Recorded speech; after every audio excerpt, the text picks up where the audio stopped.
My name is Rico Thompson. I'm the CEO and co-founder of InterviewLook.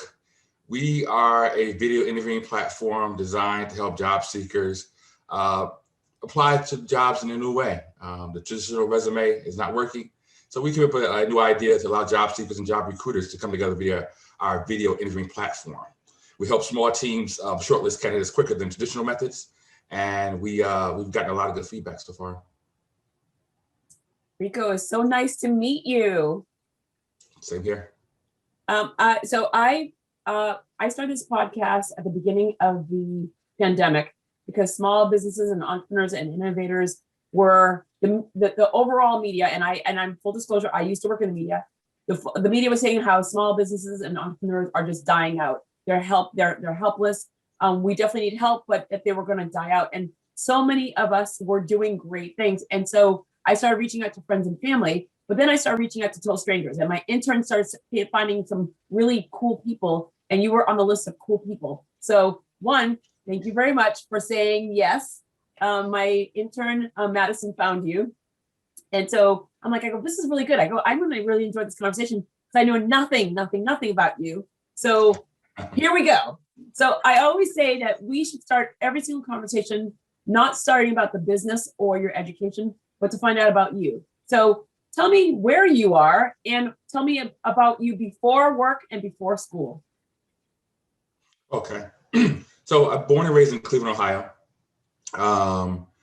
Spent most of my life out here. One of the things that was sort of unique about me growing up is that when I was 6 years old, I actually got shot in my eye. And I lost my eye and actually have a prosthetic. And, I didn't get my prosthetic till probably when I was maybe almost 30 years old. Mm-hmm. So prior to that, I kind of had a deformity per se. And it was challenging. I was always getting into fights, and arguments with folks, and, having to deal with that, the one eye got.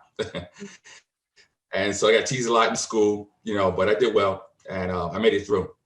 And so most of my life, I've, been at my father's knee, who was a beautician, and he had a small business, and, I kind of learned business from that side. So that's kind of how I got the bug. And growing up, his brothers and sisters all owned businesses as well. They went into real estate, accounting, insurance, whatever. And they sort of had their businesses on a strip here in Cleveland where they were sort of all lined up. So I'd be in my father's shop, and he would say, go down and help Auntie so-and-so or Uncle so-and-so with some business. And I would just go down the strip and hit their storefronts and help them with signs and advertising and marketing, whatever, and just talking to people and that kind of thing. So that's kind of where I got my entrepreneurial spirit from.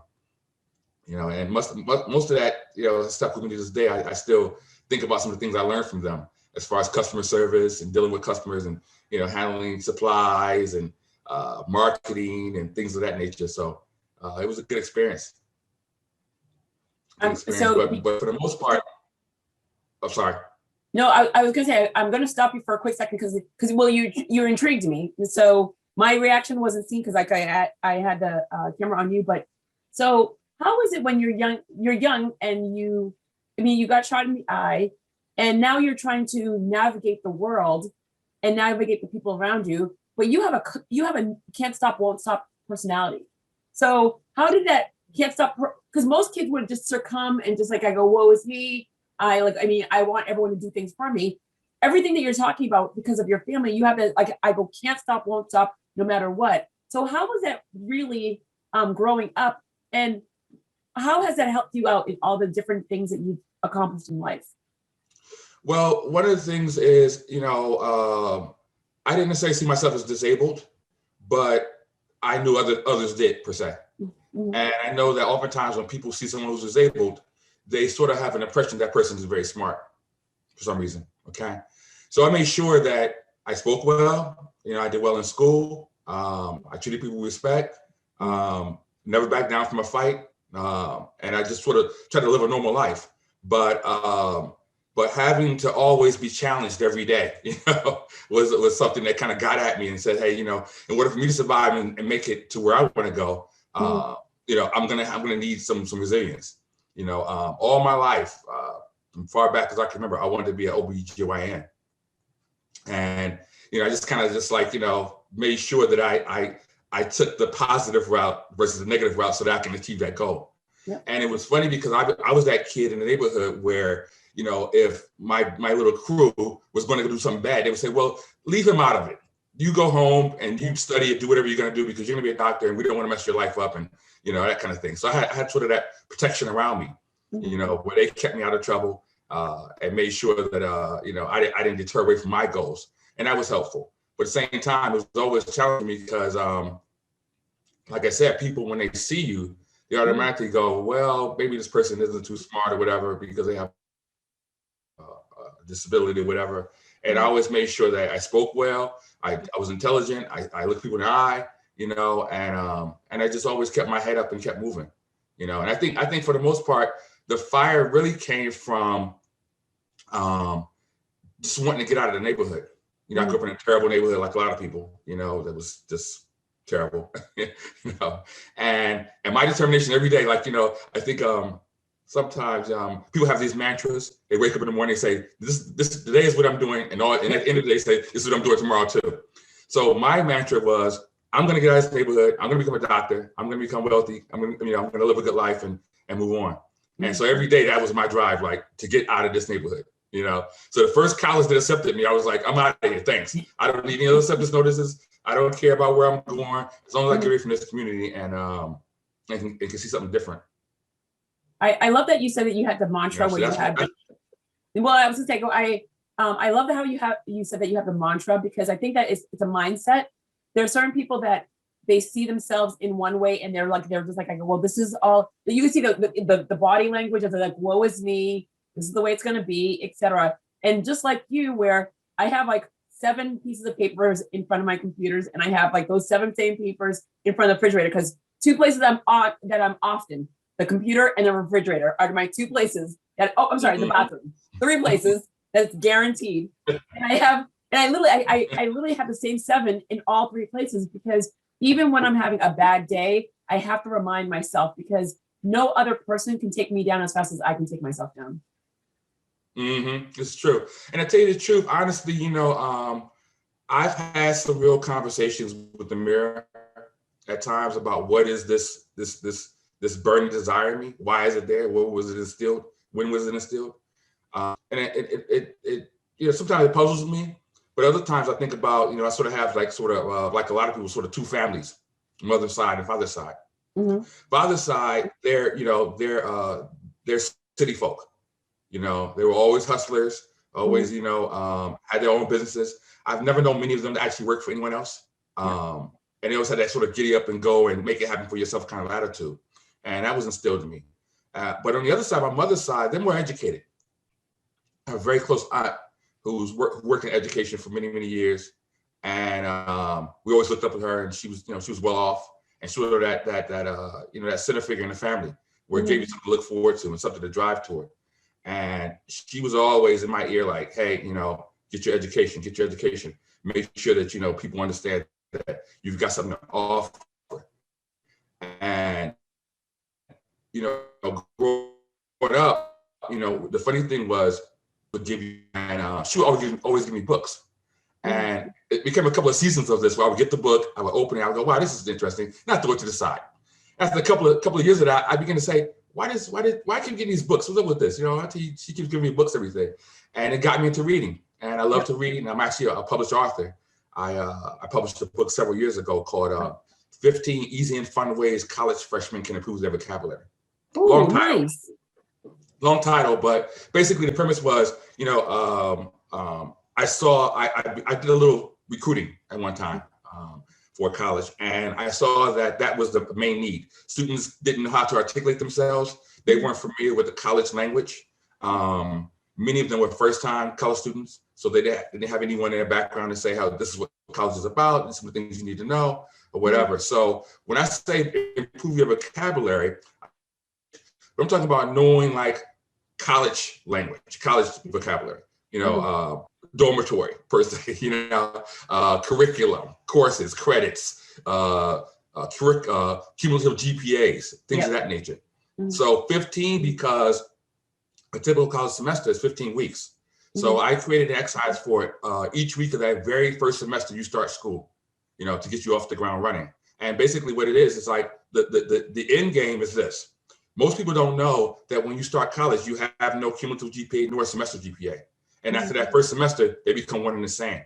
Right. So as you move through your college career, the cum stays with you, of course, right? And when you begin to say, okay, I want to, move on to grad school or B school or whatever, that cum is what it's all about. Yep. And the cum is kind of hard to move. Once you get it up there, like if you come in first semester and you say, I'm going to get a 4.0. Yep. And once you get up there, as the years go by and things kind of get a little heavy and tricky and, situations change, you still got that cum to ride on. Yep. So that was the main takeaway. But yeah, the book did well, and I'm proud of it. So did you create the book while you were in school, before you went to school? Where did this come from? So I'm gonna load you up with questions only because this is like my MO. I load you up with questions because I want you to talk, and then I chime in only if I need to, but I want your voice to be heard. So when did the book come out? Where did you end up going to school, and what was your degree? If you decided to go to school, etc. And also, what did your family think of the book and where you went for your education? Okay, I released the book in 2000 and I think it was 5, give or take. Yeah, 2005. And when I first wrote it, it's sort of been this sort of like theme in our family of, the father side, this sort of tricksters, okay? They're hustlers, they're money makers, always got some scheme to make money, some plan, some business plan, something going on. So when they heard about the book, they were like, following in his father's footsteps, that kind of thing. And I was like, yeah, but it's kind of like, I kind of threw it back at him like, well, how many of you guys have written books? That kind of thing. So, I pushed back, but I actually began to show them my royalty checks. I was hustling. I'm a hustler by nature. And I was showing them my royalty checks. They were like, oh, okay, I see that, this pays the bills at least. So it's not some scam that you're trying to get over with. But yeah, some embraced it and some were like, But overall, it did well. But I wrote the book, I was out of college, okay? But backing up a little bit, like you said, talking a little about college, I was always a pre-med bio major with a minor in chemistry. And I went to Wilberforce University here in Southern Ohio. Did 3 years there, did a whole lot of partying, a whole lot of messing around, whatever. Just a little piece to that is, I told you I got shot in my eye. Mm-hmm. I think this is a real quick story because it's kind of deep, but I told you I got shot in my eye, right? So that happened when I was 6 years old. Okay, so from 6 to 17, I sort of just lived with it, and it was what it was. Okay. Mm-hmm. 17, one morning I woke up, got a phone call from this lawyer. And he's like, hey, Rico Thompson. Like, yeah, I'm Rico Thompson. He's like, oh, they say, were you in an accident? I was like, no, it wasn't an accident. He's like, you sure? Didn't you get shot? I was like, yeah, I did, but that was a while back. He was like, oh, okay. He's like, well, I tell you what, make a long story short, I got a settlement for you. And I was like, settlement? I didn't sue anyone. I didn't know who I was suing. I didn't know anything about anything. Okay. Yeah. So fast forward, when I started at Wilberforce my freshman year, I had 6 figures in the bank. Okay. And growing up poor, I mean, like, as poor as you can get, it was a big distractor, to say the least. It was a big distractor. So when I went to college, I basically partied and tried to make up for some of those years of misery, and move on. And so I eventually left Wilberforce because things wasn't just kind of working out for me, and I wanted to reset my clock. I moved to New York City. And eventually got back into the college game, started taking classes. By this time, my financial aid was all goofed up, so I had to pay for school out of pocket. So I got a job in a hospital, sort of support my whole career of wanting to become a doctor and whatever, and began to pay for classes out of pocket. So I would pay for a class here, pay for a class there, and I just kind of worked my way through my degree, and eventually got that my bachelor's degree in pre-med bio. But at some point, a lot of my friends were like, yeah, being a doctor is great. That probably will work for you. But you seem to have this hustle. There's something about you that where you got the gift of gab, you like to sell things, you won't take no for an answer. Maybe you should try business. And I was like, I get you. But it was that try to be like your father kind of thing in the back of my head, like, think about the outcomes of this. All right. And so I said, yeah, I'll think about it. Because I was always hustling. I mean, when I was in college, I sold chicken wings to books, used books to, I was one of those few people who I had a little bit of money. So I was one of the people who had a car on campus. So whenever someone wanted a ride home, Indianapolis, Chicago, Detroit, New York, I was their ride, and I hustled to make money that way. So I kept. Well, I just want you to know, I mean, so being first generation, so I'm first generation Haitian. Hustling is what it's part of the DNA of being an entrepreneur. So I never say it's like a hustling per se. I'm always focused on the fact that I've never had one job in my entire life. It's just like part of me where there's always a way to create revenue. And you should always have, when now side hustles are a big thing, there are a lot of us that have we've been doing this all of our lives, having that extra thing. There's always been something where you see there's a pain point for you and we can solve it. We can solve it. That puts us in a situation where it's literally a survival mode where we can survive through anything by creating a way of making revenue or creating a way of solving a problem. Yeah, and the funny thing was, I tell you the truth, this is something I was thinking about last night prior to this interview, is that I was kind of like in almost like keep up with the Joneses mode a little bit, right? In a what? Keep up with the Joneses. Yes. Right. So I had a friend, okay, fortunately he passed away, rest in peace. But I had a friend growing up, very close friend, my best friend actually. And not to put his business out there, but his family ran numbers. Okay. So he always had a lot of money. Yeah. And I was always trying to keep up with him. So I did the paper route thing, the shoe shine thing, the haircut thing, the grass cutting thing, whatever I can do to keep a few bucks in my pocket. So then the weekend came, we went to the mall and wanted to go hang out with some girls, whatever, go to the movie theater. I had some money. I wasn't always like, the tag along, Yep. So I was always trying to find some way just to keep a few bucks in my pocket, just kind of sort of keep up with him. Mm-hmm. And that sort of always kept me going. What was the new thing that I can do to say, hey, this is another opportunity. So yeah, I get that. I never looked at it as hustling. Mm-hmm. I never looked at it as like even making money. I looked at it as like, this is something I'm kind of good at, and let me do it. That's something I think my grandmother, my father's mother, instilled in me. She said, if you can do something, do it good, and people pay for it, stick with that.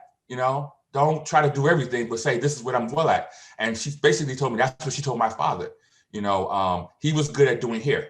All right. Mm-hmm. And, a lot of he had 4 brothers. So a lot of his brothers were like, doing hair, that stereotype of, what is that? Was it with that? You know what I mean?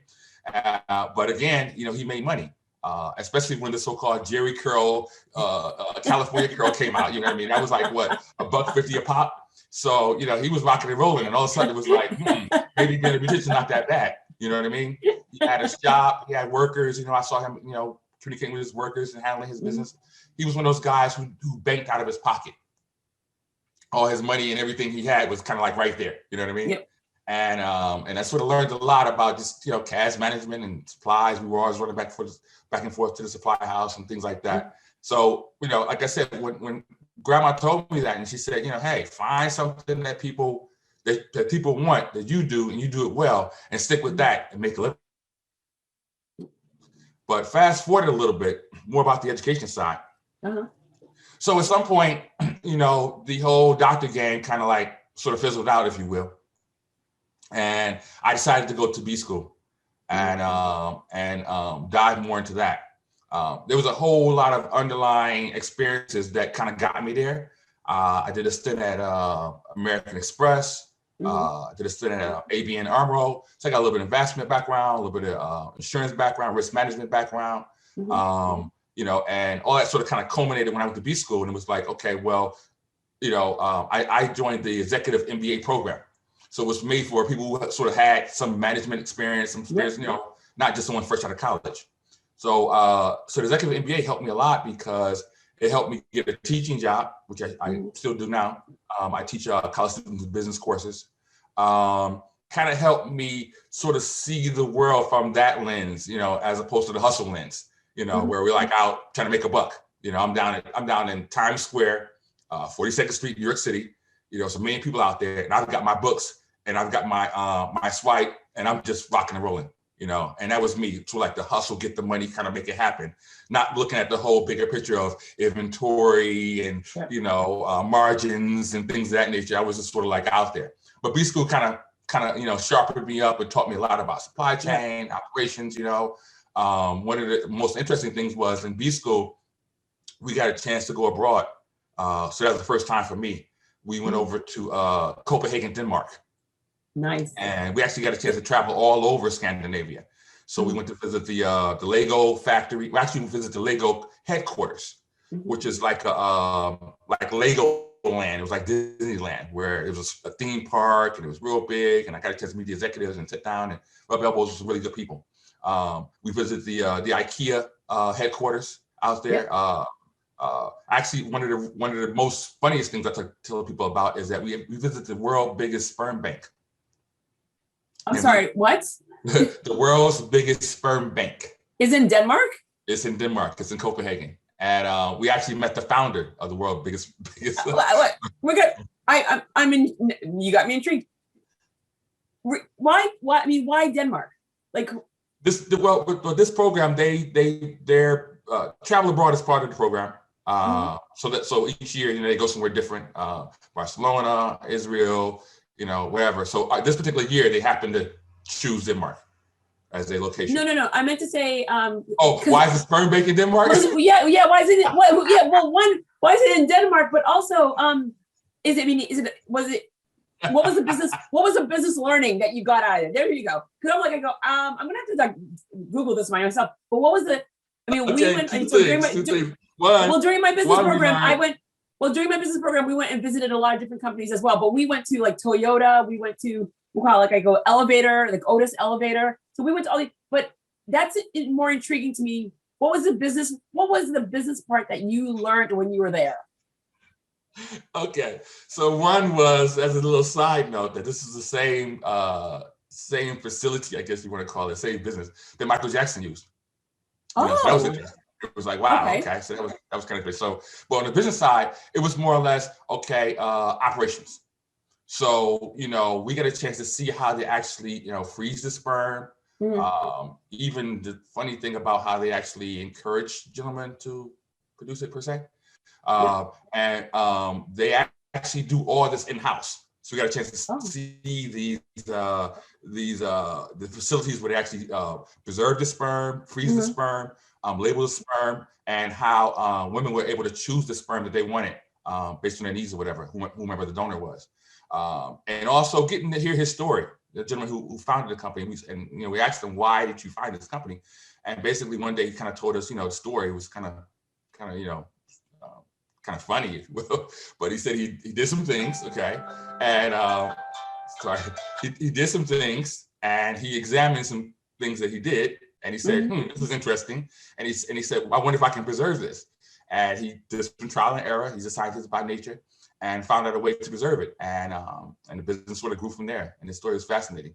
And I'll tell you the real weird thing about it is that he had these pictures in his office that are supposed to encourage men, okay? And so we were like, the joke was, we were like, it was kind of like a swipe, yeah, nay kind of thing. So we were looking at the picture, we was like, nah, like, it was like, yeah, that might turn me on a little bit. Well, you know what? All right, so, I mean, well, I do love it because, I mean, and I'm definitely not going to stick to that. I was just like more intrigued because we're going back to you. Cool. But I mean, it's more so the fact that I tell a lot of individuals, because people just don't understand entrepreneurship. People don't a lot of people, they're like, you're so smart. Why don't you get a real job? And I'm sure like a lot of people have said this to you, like, you're smart, you're well-read, you're well-spoken, you can get a real job. And they don't understand the world, but they don't understand that we're here as entrepreneurs, as innovators to solve a problem. So yes, you were at this sperm bank, but he's solving a problem. And everything that we're doing is like, we're solving a problem, or we see something that we're like, I can fix it, or I can do it better, or your aunt saying, find something you love and do it, which is really, really important. So, all right, so I'm going to get off of that one. So we're going to rewind, although very intriguing, but we're going to rewind. So so you went to business school, and then so you graduated with your business degree. What happened next? So what was the story between when you graduated and when you started this company that you have right now? Okay, so got a job teaching. Okay, and one of the things that colleges, of course, are measured on. One of the key metrics, of course, is placement. All right. And so so I played a role in there. I eventually became the department chair of the business program. And this became one of my main focuses. And at some point, I tell you the truth, it became my life journey. I realized that helping someone get a job is like everything. It changed their life, you know. They're able to do things they couldn't do before. And it's just such a joy. So I made that my life mission to help people get a job. And so, you know, at some point I stumbled along this so-called video interviewing platform. And I had never heard of it, but began to do some research and found out it was a pretty big market, multi-billion-dollar market. HR itself is 600 billion. HR software is about 60 billion. Okay. And so, so I began to do my research and feel around and see what's going out there. And I began to follow a handful of companies and see what they were doing, what kind of money they were raising, who they were hiring, what was their strategy, and what was their outlook. And I said, in my gut, I felt there was some wiggle room in there for me somewhere. I wasn't sure where, but I was like, you know, like you're an entrepreneur, you get it. You know, it's like sometimes you see something and feel something, but you're not able to articulate it and not really sure how to act on it. And so one of the things I realized is that most of the companies, of course, were catering to recruiters. You know, with B2B for the most part. And I thought, well, of course that makes sense. That's, you know, that's where the money's at. But I thought, what if there's a way to go directly to the job seeker and then to the recruiter? And I began to toy around with this thing called interviewLook. And basically it was built for job seekers, not necessarily recruiters. And so what I wanted to do is create this thing I call a look. And like Twitter has tweets, we have looks, okay? So job seekers share looks via our platform. Okay.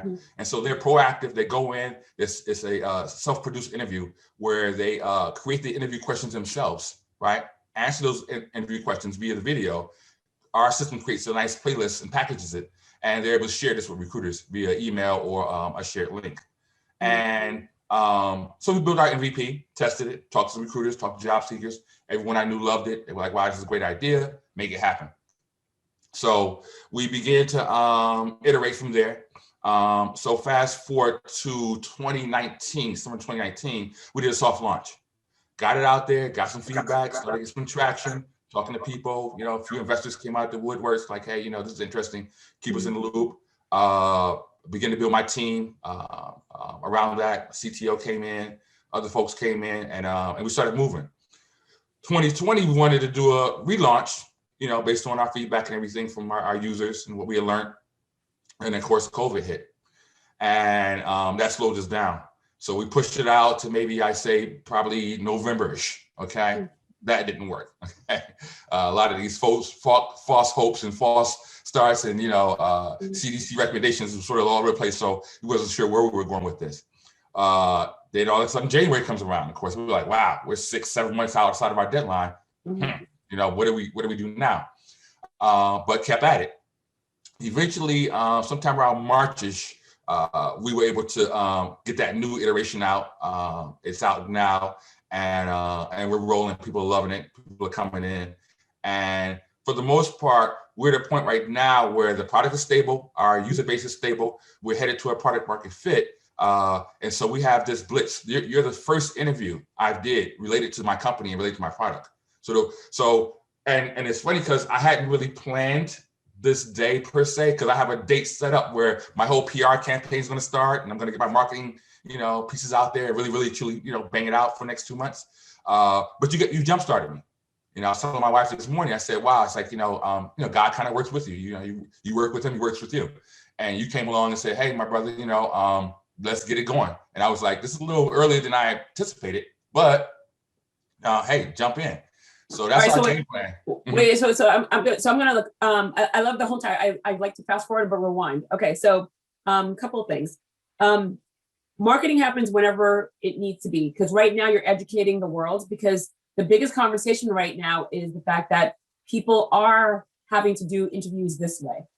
They're not able to. There are a lot of people that they got a job in like March, April, May, June, but they've never seen colleagues live and they've never been in the office.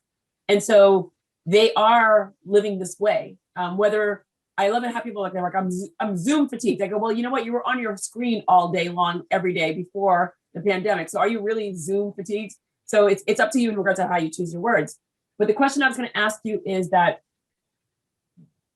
right now, our biggest pain point that most companies say is they don't have enough diversity in their team.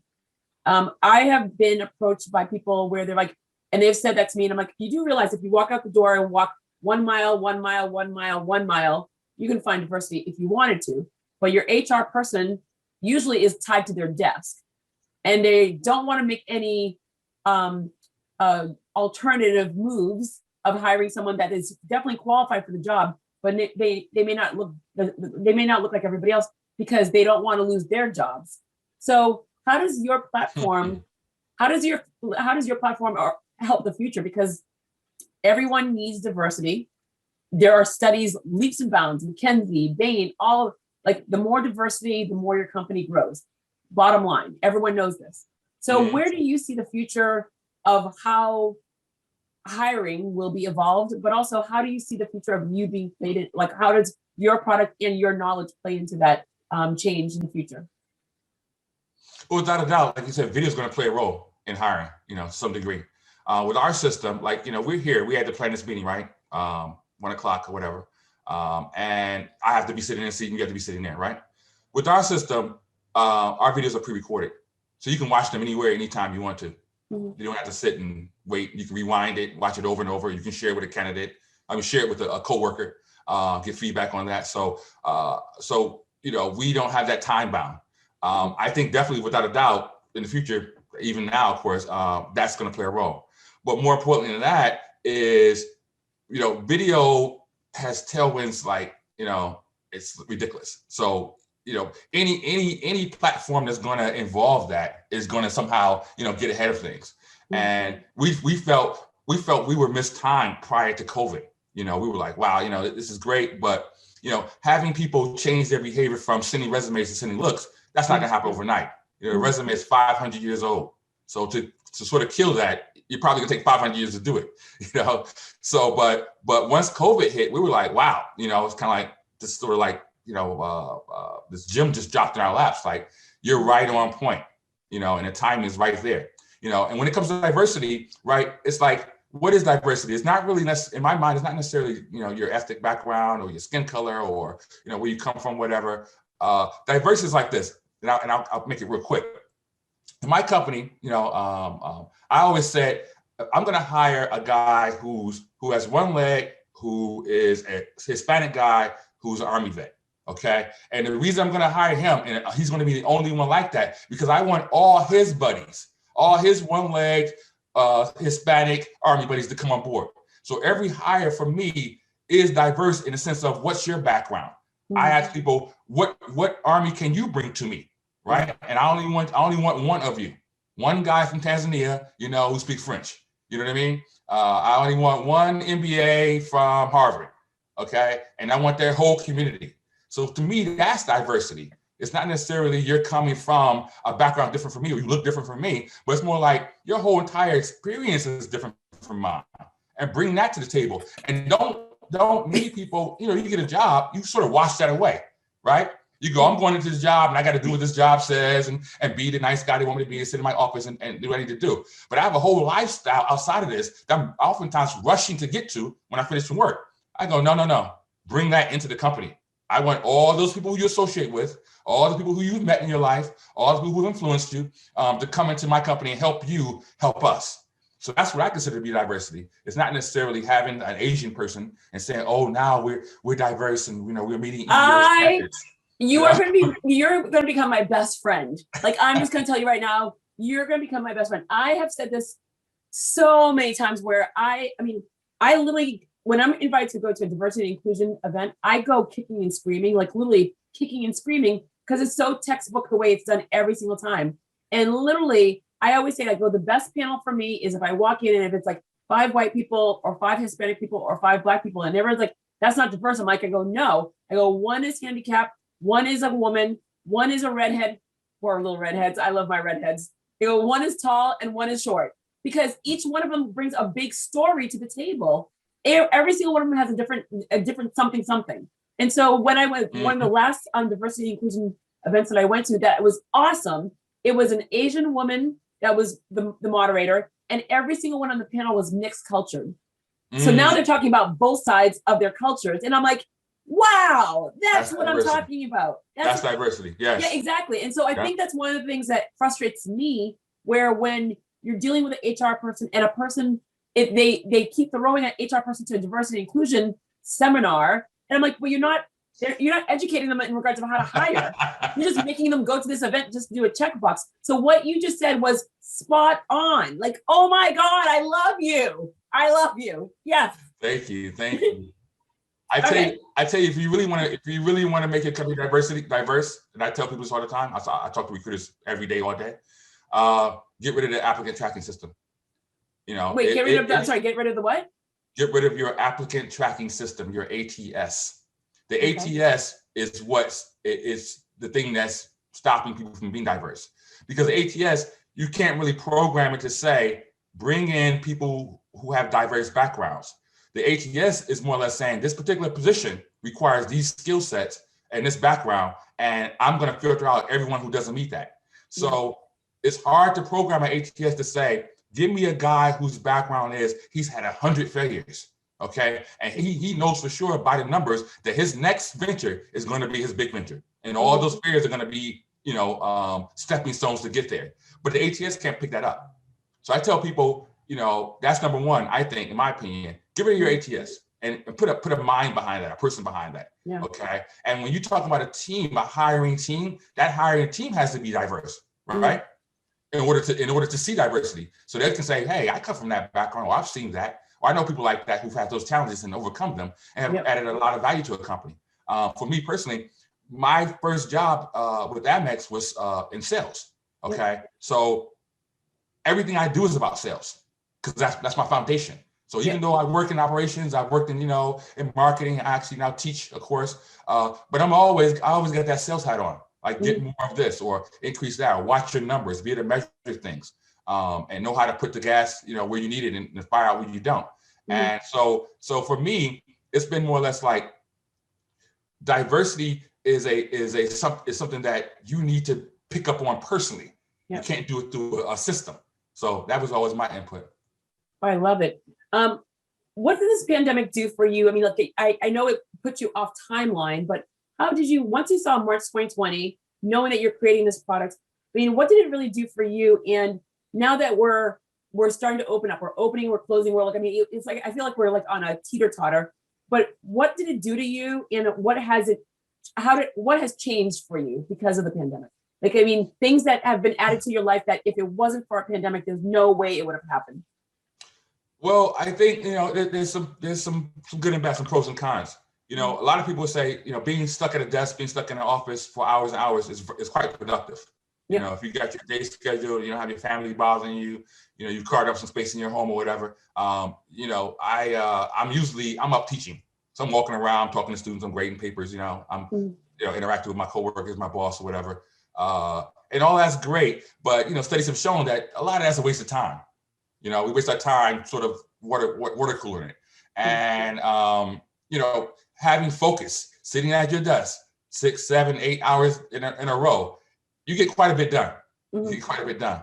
Now, the backside of it, the con rather, is that as a startup, you need a lot of personal interaction. You need to be right up on top of people a lot of times, looking over their shoulders, sharing ideas, walking things through whiteboards, and Zoom and all that, it doesn't do it for you. So it's been challenging to kind of keep my team sort of motivated and connected. My CTO is out in Houston. My CMO is out in Dallas. A lot of my of course freelancers are overseas. We have interns all over the place. LA to New York. So keeping people together, keeping them motivated, keeping them on schedule, dealing with those time barriers. I'm up at 2 a.m., 2 p.m. Whatever I need to do to get my business going. But the issue of or the commonality of all startups of having that closeness in an office together, being able to share ideas, have lunch, things of that nature, that can really hinder a startup. And it has definitely hindered ours, where there's times where I can't get in contact with people. I'm like, where are you? Are you asleep? You know what I mean? Tasks are like a week out. I'm like, this is just not working. What the heck? What's going on here? And so it's been challenging. it's definitely been challenging, but I'm someone asked me that a while back. I think I had pitched for Accelerator or something like that. Yeah. And I tell you, I brushed it off. They were like, how has COVID hurt, helped or hurt your business, or what has changed? I was like, not much has really changed around here. I'm still grinding, Yeah. And I've always learned to deal with obstacles. So even though it's a global pandemic and the world shut down, to me, it's just another obstacle. Like, okay, let's go around this. I'm like water. I just keep flowing. So this is just one of like moments where I said, I'm going to trickle around this, and I'm just going to keep flowing and move on.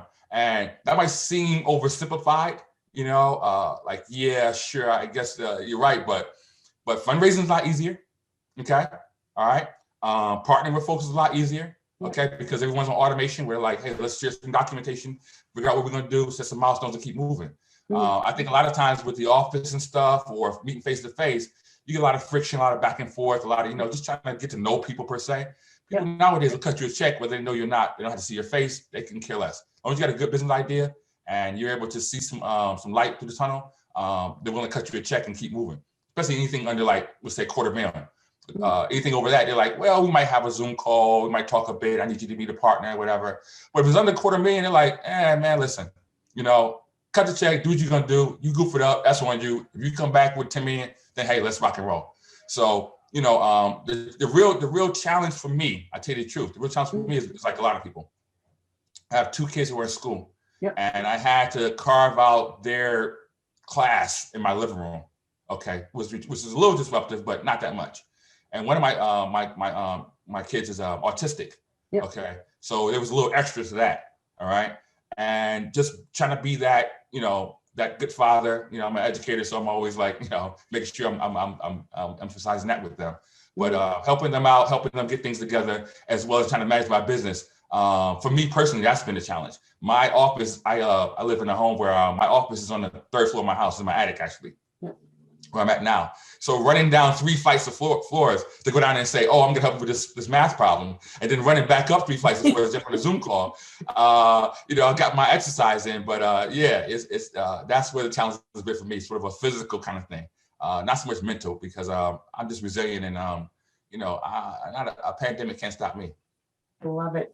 I have 3 more questions for you. One, but the last one is like a double, so it's like that doesn't count. But right now, there are so many people that are working from home. They have been fired. They have been furloughed. They're trying to figure out if they graduate from school and they still can't find that job yet. And there's no small businesses where the small businesses are bringing back their employees that they had to let go. What would you say to someone that is looking to start something on their own? Because you've been a hustler. You have been like the eye on the prize. I mean, literally fake, like really not fake it till you make it, but like literally just like constantly motivated to keep yourself going. Me, I'm all about fake it till you make it. What would you say to what would you say to anybody that literally is thinking about doing something, but they're just like the weight of like pros and cons keeps like switching, and they've yet to find that balance of going. So what would you say, because you've done it, and you're managing a family, you're a husband, you're a dad, you're a professor, you're a business owner, you're doing a lot of different things, and your entire, from everything you said from the start of this conversation, you're like, keep going, keep going, keep going, keep going. Not everyone's like you. So what would you say to that person that really is passionate about a thing, but yet they're like, that moment of like going? Yeah, caught a piece last night, webinar, Jason Calacanis. He was talking about that with some founders who are doing well. And, I would offer this. We talked a little bit about mantras earlier, and having signals around your home, sort of Mary Jane-ish, if you will, on your refrigerator, in your office. I've got hundreds of them. You probably don't see them, but I've got hundreds of these things around. And I'm constantly doing it. I mean, it's not like sometime, I'm constantly doing it. And so I would say, put a mantra in front of you. Mm-hmm. And when you wake up and have that mantra right in front of you and go, this is what I want to do. And it kind of drives your day. So when things fall apart, things don't go right, you don't feel motivated, you don't feel focused, whatever, go back to that mantra and say, this is the whole reason why I'm doing this. All right. Because the passion will get you but so far. Okay. We have a service. I consider it a product, service, or whatever. It is a SaaS, okay? But ultimately, a look we call it a product. This is our product, right? And so, but many people, you know, when they start businesses, oftentimes they think in terms of physical product, all right? So they need to get into their users' hands, their customers' hands.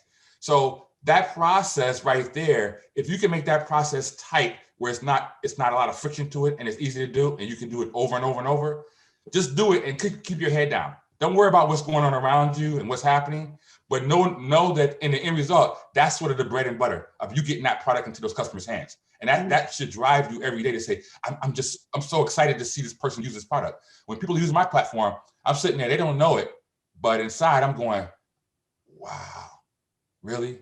This is something me and my wife set up in our bedroom and dreamed up, and you're actually using it, really?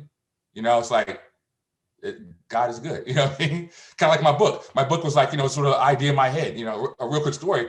When I wrote the book, it was back in the day we had floppy disks. Okay, all right. You know, remember those days, right?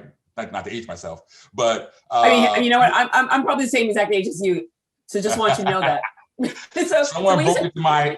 No, when you say floppy disk, I'm like floppy disk, microfiche. I know what you're talking about. We were here when the internet started. Okay, that's like dinosaurs. But someone broke into my apartment and broke my disk with my book on it. So I had to rewrite the book all the way from scratch off the top of my head. And because I had been involved with it so much, it wasn't that hard. But I say to say that that's sort of like a sign of, like, you know, how things are. You just got to keep pushing through, you know, no matter what. It was like, you know, it was a lot of things that said, you know, you're not gonna get this book out, you're not gonna get published, you know, you're not gonna be able to go out and make money off of it or whatever. But when I took my mother inside of Barnes and Nobles and took her to a shelf and showed her son's book on a shelf that she could actually pick up, go to the counter and pay for with her credit card, and I would get paid from it. That to me was like, okay, wow, you can make this happen. You can actually have an idea, put it to paper, and get it out to the market and commercialize it. So when I started InterviewLook, I had that momentum. You know, I knew that it was possible. You know, it was just an idea. You know, I'm not a software guy. Tech is not my background. You know, I'm a business person, education person. So, you know, I knew there would be a lot of challenges there, but I knew that if I saw it through, that I would have that same result, where this could be something that go from idea to putting money in your pocket. Oh, Rico, you have been an absolute, like, literally, I'm always so shocked that when an hour goes by, I'm like, well, how did that already happen? Because you're good. You're like, I mean, you just like offered so much great stuff. I love it. Oh my, and I tell people, like, oh, this isn't gonna be the last conversation, because I mean, when every single small business, every single entrepreneur needs to have a place where they can actually spend time to really show their knowledge, because it's not about your business, your service, or your product. It's more about you and your brain, and what you've, everything that you've like accumulated throughout your life is what makes you stand out so much. So I do love that so much. All right. Last piece I want to throw in, if you don't mind. Another thing real quick that sort of kind of helped me a little bit, if you will, is that I was a radio personality in New York City for 7 years. So because I was always sort of like conscious about my eye, per se, okay? Being behind the mic in the radio where no one could see me but hear my voice was like being in heaven. You know, it was like, wow, here is where I belong. You know what I mean? Like, it was like absolutely 100%, you know, if I die today, I am good. I am good. And it's like my, you know, over time, you know, initially I got in there, they called me Rico the Promoter, the next Don King, okay? And my first couple of years, I got in there and I was rocking and rolling, I was doing things. But then one day I was inside Marshall's, actually. And I was talking to the person behind the counter, and it was a line, and probably about 15 people back, someone in the line said, hey, I know that voice. That's Rico the Promoter. And I was like, man, come on. You can't hide from the world, man. You can't hide from the world. It was, but that experience got me far, you know, because I became comfortable speaking in front of people. God, I can talk to you forever. My sister. Sorry. You know, you can, but I have my last two questions. I know you got to go, but real quickly. This isn't again. Remember, this is not the last time. All right. So, if you had your personal ask and a professional ask of anyone that's listening to you right now, we ask this of everyone. So, a personal ask and a professional ask. What would be your ask for anyone that's listening to you right now? Okay, on a personal side, I guess I would say, you know, do the right thing in your life and get the job that you want. And I say that because I think that's what makes the world better. I know that sounds not personal, but for me, quite frankly, that is personal. I always tell people, you get the job that you won't have to work. But if you get a job just to pay the bills or get by, it will seem like work. The commute, everything, will seem like just a dredge every day. So get the job that you want and be happy. Do that for me, please. Okay. On a professional level, we are currently looking for some interns, some summer interns. Okay. You can go visit the site, interviewLook.com. Check us out. You can send your, I want to say send your look, but most people probably don't know what a look is. So for now, we'll just say send your resume. You can send it to rico.thompson@interviewlook.com. Okay. And we're also looking for some, our interns are non-paid interns at this time, but we do have a paid position. And we're looking for admin assistant / growth assistant. Someone who can help with some marketing and as well as some admin work.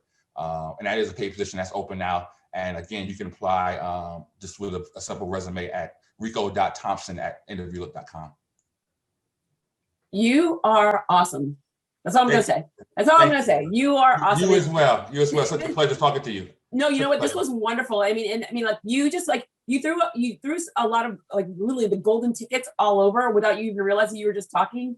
But I love it because you said it. This is the radio in you. You were talking in sound bites and you said the right things. I'm like, I go, here's another one. Here's another one. Here's another one. You gave such great advice without in just your stories. So I appreciate that so much. And I mean, and I'm so appreciative that you said yes to me.